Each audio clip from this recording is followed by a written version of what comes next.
आज सकाळ सकाळ निघलो बाहेर. रविवार आहे ना आज. हे टोनगं बसलेलंच वाटतं इथं. काय कामच नाही ना रविवारी सगळ्यांना. एकदम फ्री असतात सगळी. आम्ही पहिले चाललो पेट पूजा करायला. जाम भूक लागली होती. चाललो माईचा वडा घाला नारंगीला. रस्ता म्हणजे काय आमच्या इकडं बेकार. मी एकटं फिरतच नाही ना. हे दोन वाघ घेऊन फिरतो डायरेक्ट बेकार. आपला नाश्ता फिक्स असतो भाई. वडापाव. साधा काम नाही. अरे भाई येऊ दे जयला येऊ दे.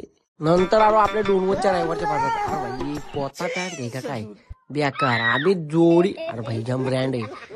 इकडची बघ बेकारच आहे. अरे माझ्यासारखं यात 10-12 बसतील. अरे पाय आहे का काय आहे गोणपाट. बेकारच. आदर्श भाई पण जाम असा होता. रविवारचा बाजार आमचा. साधा कामच नसतो. या कपडे बिपडे घ्यायला. हे बघा पोत.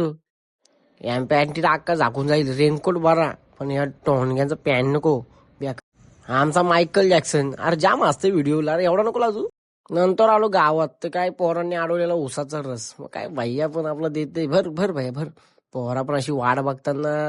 अरे भेटेल सगळ्यांना भेटलं उसाचा रस भेटेल. या दोघांचा तर काही वेगळाच असतंय. अरे हो सुकला पारतो. तोडशीन ती मशीन. भैया पण साला नाद करतय. नंतर आलो वानखेडे स्टेडियमवरती डायरेक्ट व्हीआयपी सीट घेतली मॅच बघायला. ही पोरा अंडरम खेळतात ना. काय मजाच वेगळी होती क्रिकेटची. एका टीम मध्ये 17-17 हे दोन व्हीआयपी माणसं. काय साधा काम नाही यांचा. हा भाई पेनवरनं आला डायरेक्ट डेंजर बेकार. या दोघांची भांडण पण बघून घ्या आणि फॉलो करायला विसरू नका. चला बाय बाय.